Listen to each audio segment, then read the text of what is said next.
Salut à tous, c'est Roro Lapin 76. Alors aujourd'hui on se retrouve, ça faisait un petit moment que je vous avais pas parlé de réplique parce que j'avais rien à me mettre sous la dent. Et j'en profite aujourd'hui parce que c'est un peu pour fêter mes 100 abonnés. D'ailleurs je vous remercie, je remercie tout le monde pour votre fidélité. Comme quoi finalement ce que je raconte des fois ça peut servir à des gens, c'est pas juste chiant quoi, voilà. Donc aujourd'hui, comme je vous le disais, j'ai l'occasion de vous faire la présentation d'une nouvelle réplique qui vient d'arriver.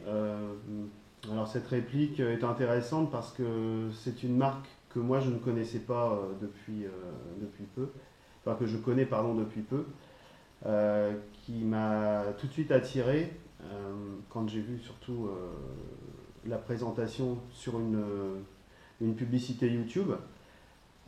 Et puis surtout, au regard du prix, je trouvais que c'était quand même assez prometteur. Voilà. Donc, euh, pour cette réplique qui s'appelle. Alors, la marque c'est Specna Arms. Specna Arms, apparemment, sur ce que j'ai pu lire, ce serait un repacking de la marque E&C, que je ne connaissais pas non plus. Euh, un repacking pour le magasin Gunfire. Donc voilà, moi en fait c'était pour ma femme qui en fait jouait avec une M4 classique on va dire de la marque J&J parce que vous savez que je suis ici à la maison on est assez fan de la marque J&J, Guegwe. Sauf que le look de la réplique de ma femme, la Combat Machine Rairis, bon, ça la bottait pas plus que ça. Donc elle m'a dit ouais, j'aimerais bien choisir une réplique, et elle a choisi celle-ci en parcourant le site Gunfire en Pologne. Et celle-là lui a tapé dans l'œil. Elle aimait les répliques courtes de type CQB. C'est vrai qu'une réplique courte a tendance à être, même si elle est tout en métal comme celle-ci, a tendance à être un peu plus légère qu'une réplique longue. Voilà. Donc on a reçu ça il y a 2 jours et c'était quand même l'excitation parce que sur le papier ça c'était vraiment prometteur et on n'a pas été déçus. C'était prometteur sur le papier, effectivement. La marque Specna Arms équipe ses répliques et toutes ses répliques apparemment d'une gearbox modifiée avec un système qu'ils appellent Enter and Convert. Donc, qu'est-ce que c'est Enter and Convert? C'est l'appellation pour un système qui nous permet de changer le ressort sans démonter, sans ouvrir la gearbox. Donc, on est obligé de sortir la gearbox du corps de la réplique, logique. Mais au lieu de se prendre le ressort dans les dents et puis de se retaper toute la fastidieuse partie regraissage, calage et remontage de la gearbox, bah là non. On a juste à prendre un tournevis plat, assez gros, et au cul de la gearbox, à l'endroit où d'ailleurs on met un tournevis pour éviter quand on ouvre la gearbox de se prendre le ressort dans la figure, on appuie sur le cul du spring guide, on le fait tourner d'un quart de tour et il libère tout simplement le ressort. Alors là, c'est quand même vachement confortable pour ceux qui aiment pas trop, qui sont pas trop doués en mécanique, parce que on a accès à un ressort rapidement. Voilà. Donc, ce qui est bien aussi, c'est que Specna Arms fournit un ressort supplémentaire pour passer donc de 410 fps. Alors, bon, 410 fps, ouais, je pense que c'est à la 0,20. Avec le ressort 120 qui est fourni et monté à l'intérieur de la gearbox d'origine. Et ils fournissent également donc un ressort de 90 qui nous permet de descendre à 310 fps. Le ressort 90 peut être très intéressant pour les gens qui jouent en association ou qui ont tout simplement envie de jouer en bâtiment sans blesser le petit copain. Qu'est-ce qu'il faut savoir? Alors, donc d'origine, je vais quand même vous montrer le carton. Donc je mets la réplique de côté. Voilà, donc c'est livré dans un carton ordinaire, basique, mais très propre. bien épais. D'ailleurs, chez Gunfire, je tiens à souligner que les envois sont soignés. J'ai jamais eu de problème avec la qualité des emballages. Donc on a une petite notice qui reprend un petit peu, qui décline un peu la collection Specna Arms. Voilà, donc c'est intéressant. Ça explique ce qu'on sait déjà, donc pas vraiment pertinent, mais pour les débutants, c'est toujours intéressant d'y jeter un petit coup d'œil. C'était livré avec un paquet de billes. Alors, je ne les ai pas essayées, je les essaierai pas, hein, c'est les billes qui vont à la poubelle directement. Hein. Mais c'est livré quand même avec. Je pense que c'est de la... Il est possible que ce soit de la 0,20, mais c'est pas noté sur le carton. Et puis, alors, la bonne surprise, bon alors le chargeur de merde, poubelle, et une batterie quand même, double bâton, 9V6 NiMH. Bon, c'est pour le prix, c'est fourni, c'est bien. Une tige de débourrage, qui peut toujours servir. Et donc, la réplique. Donc je vais refermer l'emballage, puisque c'est pas ce qu'il y a de plus intéressant. Voilà. Et je reprends la réplique. Alors, à la base, cette réplique a un viseur frontal, viseur avant. Voilà. Et à l'arrière, bien sûr, hein, j'ai mis un organe de visée de type Red Dot. Mais à l'arrière, on avait ce genre de dispositif de visée. Voilà. C'est mignon, hein, c'est tout métal, c'est bien fait, c'est bien fabriqué, hein, c'est vraiment pas mal. Hein. Rien à dire là-dessus. Alors, pour ce qui est de la... Alors j'ai mis une petite poignée aussi ici, d'accord. On en reparlera tout à l'heure, hein, je vais revenir là-dessus. Cette réplique, quand même, pour vous donner la référence si vous la cherchez, donc chez Specna Arms, elle s'appelle SA-A06. Voilà. C'est une réplique que j'ai trouvée également dans d'autres marques. ESC l'a fait, effectivement. J'ai vu aussi la marque GEP qui la faisait. Et j'ai vu même d'autres marques que je ne connaissais pas qui la fabriquaient. Oui, il y a ICS qui l'a fait également. Alors, l'appellation, on va dire militaire, c'est une M4 CQB tank. Tank, pourquoi? Tout simplement à cause du fait qu'elle a un cache-flamme de type embout de canon de tank, quoi. Voilà. C'est ce qui a plu à ma femme. On aime, on n'aime pas. Une fois de plus, tout est affaire de goût, c'est personnel. Moi, j'aime bien. Ça donne un petit côté agressif, voilà. Alors, dans l'ordre, on va décliner plusieurs aspects de la réplique, à savoir pour l'instant la qualité sortie de boîte, la qualité donc de la peinture, d'assemblage et des matériaux utilisés. Donc on a quoi? On a une réplique dite toute métal, full métal, à l'exception de la poignée pistolet, comme souvent, comme toujours, et de la crosse crâne, dans laquelle on va mettre les deux batteries, enfin la batterie double, ici. C'est les seules parties en plastique d'origine. Le corps est en métal, iris métal, cache-flamme métal, les organes de visée d'origine sont en métal, le chargeur est en métal, un beau chargeur. Alors la finition du chargeur, c'est la première fois que j'en voyais un comme ça. Ça fait pas de noir, mais ça fait plutôt un espèce de gris métallisé. Alors, ça peut choquer, parce que c'est vrai que si tout était noir, ce serait peut-être plus sympa, mais bon, j'en ai d'autres, on peut le comparer avec un chargeur noir. Par contre, au niveau qualité de finition, la peinture, elle est magnifique. Vraiment, très belle peinture. À côté des chargeurs cheap, 300 billes, hein, le même dans une marque inconnue. Voilà.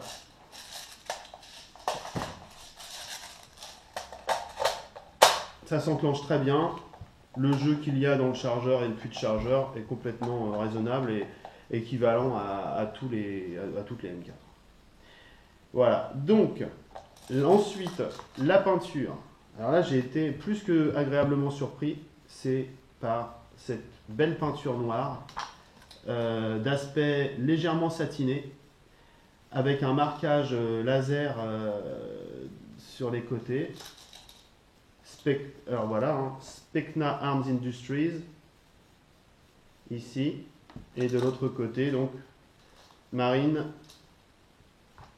M4, avec le calibre autant de la vraie arme. C'est propre. C'est très bien peint. Il y a vraiment un souci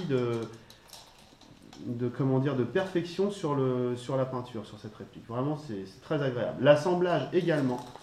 Aucun jeu à déplorer dans le garde-main avant avec les railleries, la grosse bague là, de serrage. L'embout, le cache-flamme, tout est extrêmement bien assemblé et serré. Et comme, ah oui, le tube cross en métal, j'avais entendu dire sur une review qui trouvait qu'il était un peu léger. Il est en métal, il est bien serré, il n'y a pas de jeu dedans. Moi, je le trouve pas léger du tout, je le trouve au poil, quoi, vraiment bien. Il n'y a pas tellement de jeu dans la crosse arrière, franchement. Même, j'ai envie de dire, presque moins que dans d'autres grandes marques, comme G&G par exemple, où les tubes de crosse arrière procurent un vrai jeu avec la crosse crâne. Donc celle-là, elle me plaît bien à ce niveau-là. L'autre avantage, petit gadget qui n'est pas inutile complètement dans son cas, elle, c'est qu'elle a le catch bolt qui fonctionne. D'accord? Donc on tire, on a accès au réglage hop-hop, et on appuie sur la libération du catch bolt ici, de la culasse, ici. Et du coup, on se retrouve avec, alors vous allez voir, ça revient.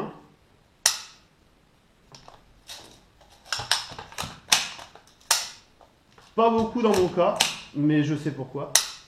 Tout simplement parce que comme j'ai démonté la gearbox, c'est de ma faute, j'ai dû avoir un petit problème de réassemblage du ressort de la petite pièce mécanique qui est là. C'est rien du tout, je sais d'où ça vient. À l'occasion, je leur démontrerai et je le referai. Donc, sortie de carton, ce catch bolt est parfaitement fonctionnel. Hein. Vraiment, je l'ai actionné une bonne quinzaine de fois sans aucun problème. Voilà. Donc ça, c'est pas du tout, c'est de ma faute, c'est pas du tout un problème de la réplique, c'est moi qui l'ai mal rassemblé tout simplement. Voilà. Faut pas non plus mettre tout sur le dos de la marque. Donc le catch bolt, la gearbox avec le ressort et le ressort, je veux dire, interchangeable facilement. Et autre point positif, s'il en est un, c'est le bloc hop-hop en métal d'origine. Alors, le bloc hop-hop en métal, ça fait sur le papier, ça fait tout de suite bien, c'est wow, putain, c'est haut de gamme, etc. Moi, j'ai eu souvent des déconvenus avec des blocs hop-hop métal que j'ai rechangés contre des blocs hop-hop plastique. Alors peut-être que j'avais pris des marques à la con. Celui-ci, moi, ce que je reproche dans les blocs hop-hop métal, c'est le jeu qu'il peut y avoir dans les petits trous de réglage. Alors que sur les blocs hop-hop plastique, souvent, il n'y a pas de jeu.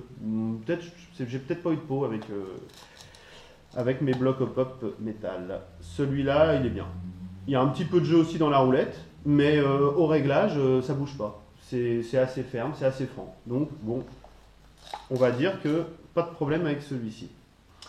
La gearbox de cette réplique est dite modifiée. Pourquoi? D'une part parce qu'on peut se permettre de changer le ressort en un clin d'œil. Voilà, c'est quand même une gearbox spécifique. Mais aussi parce que comme elle est vendue pour marcher avec un ressort de 120, les pignons sont soi-disant renforcés. Bon. Alors, c'est un peu compliqué parce que moi je l'ai ouverte, la gearbox, même si le spring guide est spécifique et de bonne qualité, c'est en métal, il n'y a pas de roulement, mais il est vraiment costaud, il est bien foutu, en graissant bien le ressort, il va bien glisser contre le spring guide, c'est bon. Les pignons, bon, ils sont bien, mais je sais pas, à voir dans le temps. J'ai pas vu de problème particulier, ils ont l'air épais. Mais la finition des dents me laisse un petit peu perplexe. Voilà. Sauf que j'ai voulu les changer contre des G&G. Ça passait pas, j'ai eu le plus grand mal à caler les pignons. Du coup, j'ai remis les pignons d'origine. Je les ai bien graissés, bien calés. J'ai laissé le ressort en 120.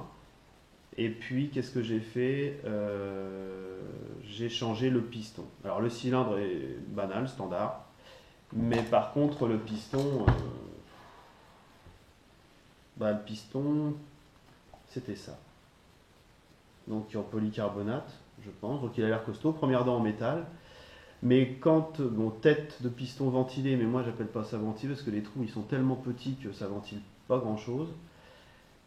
Qu'est-ce qui s'est passé? C'est que quand j'ai graissé mon piston et mon cylindre et que j'ai voulu faire le test d'étanchéité avec la tête de cylindre, en bouchant la tête de cylindre au niveau du nozzle et que j'ai comprimé, et ben j'entendais un petit bruit qui me faisait penser que l'étanchéité n'était pas parfaite.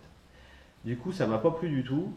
J'ai regraissé, ça n'a rien changé. C'est pour ça que peut-être la puissance d'origine qui était donnée pour 410 fps, moi je la sortais pas à 410 mais plutôt à 300, à la 0,20, plutôt à 365. Donc ça m'a pas plu. Coup de chance, c'est que j'avais des pistons similaires en stock, mais de meilleure qualité. Et effectivement, en le changeant contre un piston, mais je veux dire, c'est l'équivalent de ça en qualité, mais par contre, l'autre ne procure pas de fuite. Voilà. En gros, voilà. Ça c'est un peu short sur le piston. Voilà. Donc on en est où? Ah oui, pour la gearbox, un point extrêmement positif. Le contacteur, donc la partie électrique, est câblé en câble argent d'origine. Sur les photos de la réplique, non, on voit un câble noir et un câble rouge. Les gens qui en ont parlé ont dit qu'ils l'avaient changé parfois contre du câble argent. Et celle-ci, j'en sais rien pourquoi. Elle est arrivée montée directement avec un contacteur câble argent. Très rigide, non, très costaud, d'un bon diamètre. Et effectivement, avant de dénuder ça, on est tranquille, il va falloir y mettre du cire. Donc super point positif, parce que moi je suis assez adepte du câblage de qualité. Et là, d'origine, c'est au poil. Voilà pour la gearbox. Oui, elle pissait la graisse par le nozzle, donc ça veut dire que le piston et le cylindre étaient, à mon avis, surgraissés, alors que la réplique procurait d'origine un bruit, mais à tout rompre. C'était un bruit métallique et sec à réveiller les voisins, pour une puissance qui était d'un joule 26 exactement à la 0,25. Donc 325 fps exactement à la 0,25, passé à mon chronier. Alors là, je me suis dit, ça fait vraiment beaucoup trop de boucan, il doit y avoir un problème de graissage. Effectivement, quand j'ai ouvert la gearbox, parce que ça pissait la graisse par le canon, je me suis aperçu que toute la partie piston et cylindre était trop graissée et la partie pignon était sec, complètement sèche. Voilà, donc j'ai remédié à tout ça, je l'ai nettoyé entièrement, ça m'a permis de refaire un calage parce que la gearbox n'était pas du tout calée. Elle avait en tout et pour tout sur les 3 pignons une seule rondelle sur l'un des pignons, point final. Donc effectivement, moi ça me plaisait pas du tout. Quand j'ai tout séché et que j'ai tout recalé, moi en tout j'ai mis 5 rondelles. Bon, voilà, ça veut dire ce que ça veut dire. Tout en ayant une fluidité à sec au niveau du roulement des 3 pignons. Voilà. Voilà pour la gearbox. Je pense que j'ai dit le principal. Il ne parle pas de gearbox renforcée et pour cause, elle ne l'est pas. J'ai pas constaté que la gearbox était renforcée. Elle est modifiée certes, mais pas renforcée. Voilà. Ensuite, qu'est-ce qui n'allait pas? Pour moi, première chose à faire, il y avait un gros et vilain porte-fusible dans la crosse crâne. Avec un gros fusible. C'est bien pour la sécurité, c'est au poil, mais ça prend une place phénoménale. Et j'avais grand mal à rentrer mes 2 bâtons dans la crosse à cause de ce truc-là. Moi, de toute façon, c'est systématique. Je reçois une réplique, je coupe ça, et je ressoude à l'argent un bon câble de bonne section. Ça me donne de la place. Et en plus, il faut savoir que les portes-fusibles, dans les répliques, brident légèrement, je dis bien légèrement, la réactivité. Voilà, c'est comme ça, c'est électrique, c'est un phénomène qui est normal. Voilà, donc j'ai viré ça. Qu'est-ce que j'ai fait d'autre? J'ai changé le canon et le joint au pop. Alors le canon ça allait, c'était pas cata, mais c'est un canon tout petit. Voilà. C'est un 6,08. J'ai fait des premiers tirs avec avant même d'y toucher, de l'ouvrir. Ça groupait bien, c'était bien précis. J'avais un canon Ultimate 6,03 en rab qui était plus long. J'ai dit pourquoi pas le mettre à la place parce qu'en fait ce canon d'origine arrive là. Donc il ne traverse pas le cache-flamme. C'est peut-être voulu. Moi je l'ai vu chez GEP. D'origine il traverse le cache-flamme en canon noir. Bon. Moi je me suis dit que quitte à avoir un canon Ultimate noir en rab, autant le couper et le faire traverser le cache-flamme. Chose que j'ai faite. Ce qui donne ceci. Je ne sais pas si on voit bien. Normalement, oui. La luminosité doit être pas mal. Voilà. Ok. Donc, du coup, j'ai gagné 5 cm de canon en longueur. Je suis passé de 6,08 à 6,03. Et puis voilà. Le joint hop-up, quant à lui, c'est une catastrophe. C'est un joint hop-up d'une dureté, comme j'ai rarement vu, digne des snipes. Ça, c'était difficilement réglable. J'avais énormément de mal à régler le bloc, enfin à régler le hop-up à cause de la dureté, je pense, de ce joint noir très dur. J'avais des joints GNJ vert très tendres d'avance, comme celui-ci. Je l'ai changé, j'ai mis celui-ci donc à la place du noir, et alors là c'est que du bonheur. Un réglage hyper minutieux, super, vraiment rien à dire. Là j'ai retrouvé toute la facilité et la qualité d'un réglage optimal. Voilà. Pour ce qui est de la compatibilité des chargeurs M4, elle est totale. Compatibilité avec un chargeur sans marque, franc, pas beaucoup de jeux dedans. Franchement, ça c'est épatant. Un chargeur de marque GNJ d'origine, 450 billes. Pareil, pas beaucoup de jeux. Compatibilité totale. Et puis enfin, si on veut faire le look un peu lance-flamme, un 850 billes de chez Socom Gear. Et ben voilà. Alors ça fait un peu strange, parce que là on a vraiment l'impression que le chargeur est plus gros que la réplique. Je sais pas si on voit bien. Mais ça passe. En gros, si on veut pas s'embêter, moi j'aime pas, ça fait vraiment vilain. Moi j'aime pas du tout. Mais ça passe, c'était pour vous montrer simplement la compatibilité. Voilà. Alors cette M4 Tank est construite et conçue pour tourner à la LiPo, ils disent, à la 11.1. Donc c'est bien, ça veut dire que le moteur est à l'avenant, que l'interne est résistant, mais elle est livrée avec une 9.6 NIMH. Donc j'ai pas encore testé avec la LiPo, parce que je me pose la question, comment est-ce que je vais bien pouvoir passer une LiPo dans ce genre de cross. Alors je vous montre, c'est rigolo, j'avais jamais vu ce genre de truc, donc voilà, hein. Hop, faut enlever cette partie-là. Alors moi avec les doigts j'y arrive pas, j'ai des gros doigts, je sais pas, mais donc je prends un tournevis soit. Et puis voilà, je vais vous montrer un petit peu ce que j'ai fait. Ça va prendre 2 secondes. Voilà, on ressort donc. C'est la prise là. Bon là je suis un peu en galère parce que du coup c'est vraiment pas pratique ça. Vous allez me dire comme un peu toutes les cross crânes. Bon là c'est moi qui l'ai mis un peu tout à l'heure à l'arrache. Allez, viens par ici. Ça va bien se passer. Voilà. Bon, comme j'ai fait de la soudure à l'argent, ça tient le choc, donc je peux tirer dessus sans problème. Voilà. Donc ça, ce que je vous disais tout à l'heure, c'est que le câble d'origine, vous voyez, c'est du câble argent. De bonne section, très rigide. La gaine est super résistante. Donc moi j'ai chanté, hein, j'ai viré le porte-fusible qui était là. Et j'ai mis un bout de câble électrique encore même plus épais que celui-ci, soudé avec un peu de gaine thermo, ça fait propre, puis c'est costaud.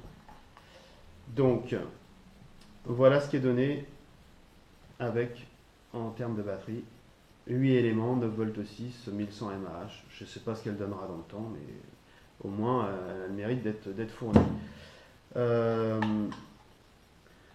Donc voilà. La crosse s'enlève super facilement, c'est un vrai bonheur. Et voilà, ça vous montre que c'est bien assemblé, enfin, c'est vraiment pas mal. Donc, pour ce qui est de la cadence, bah, j'en sais rien parce que mon chronie ne l'a pas détecté. Ça tourne bien à la 9.6, mais je ne saurais pas dire combien de 10 minutes. Voilà. Donc, pour en revenir aux performances, avant la modification, le graissage, le calage, le changement de piston, le changement de canon, voilà, avant tout ça, j'étais à 325 fps. Genre, je joue à la 0.25, hein, toujours. Donc 325 fps, ça fait 1 joule 26, sortie de boîte. Et après, toutes les modifs que je viens de vous dire, ce qui représente vraiment pas grand chose de compliqué, ce sont des modifications banales, hein. Je suis passé à 367 fps, toujours à 0,25, donc à 1 joule 56. J'ai quand même pris 42 fps, ce qui n'est pas rien, ce qui représente exactement 0,30 joules. 0,3. C'est vraiment pas mal. Oui, je me souviens maintenant pourquoi je vous parlais de la batterie. Et donc, c'était à cause voilà, du fait que, comme cette réplique est prévue pour marcher à la lipo, il y a un moteur high torque dedans. Je l'ai démonté forcément. Quand j'ai démonté la réplique, j'ai été obligé de sortir le moteur. Et quand j'ai sorti le moteur, j'ai vu un moteur ordinaire, sans marque. J'avais un moteur GNG, toujours un GNG, excusez-moi, j'ai beaucoup de pièces détachées chez GNG. Donc j'avais un moteur GNG en rab, tout neuf. Et je me suis dit, bah, ce serait certainement mieux. Je le pensais high torque aussi, donc je l'ai remplacé je l'ai mis à la place de l'autre. Et là, alors là, la réplique faisait un bruit effroyable. L'impression qu'elle peinait à emmener le ressort et les pignons, ça gueulait dans tous les sens.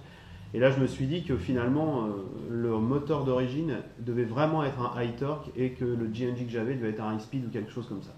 J'ai remis le moteur d'origine et là, plus aucun problème. Un bruit qui ne traduisait pas de problème d'entraînement de ressort, piston et autres engrenages. Donc voilà, j'ai laissé le moteur d'origine. Donc pour votre information, moteur d'origine, il entraîne un ressort de 120, mais alors sans aucun problème. Donc je dirais point positif aussi, parce qu'un moteur high torque qui se permet d'emmener facilement un 120 comme ça, bah apparemment c'est quand même un gage de qualité. Alors je vais essayer rapidement de rentrer tout ça pour vous faire. Je ne vais pas vous faire un test de tir parce que de toute façon là j'ai pas le temps, puis il faudrait que je sorte, etc. Donc voilà. Donc imaginez un petit peu le mal que j'ai, entre guillemets, à rentrer toute cette câblerie en ayant retiré quand même le porte-fusible. Ça vous laisse, voilà, imaginer ce que c'était avec le porte-fusible. Voilà, donc on remet ça comme ça. Bon, ça va, hein, là je suis pas dans une bonne posture pour le faire, donc ça paraît un peu délicat, mais non, ça se fait très bien, hein. Voilà, donc on enlève le chargeur, on va se positionner en semi, et le bruit, voilà, ça donne ça. Et en full auto, la cadence donne ceci. Je repasse en semi. Voilà. Donc il y a la première pression sur la détente au repassage en semi fait un petit coup de full. C'est normal, ça arrive. Je pense que c'est au niveau du sélecteur. Enfin, voilà, je ne saurais pas trop dire pourquoi. Voilà. Donc Le Rairis avant vous permet de mettre des petits organes, genre, bah, je sais pas, une lampe laser, une lampe point laser, enfin tout ce que vous voulez. C'est un 22 mm. Donc on pourrait très bien y mettre ceci. Hein. Voilà.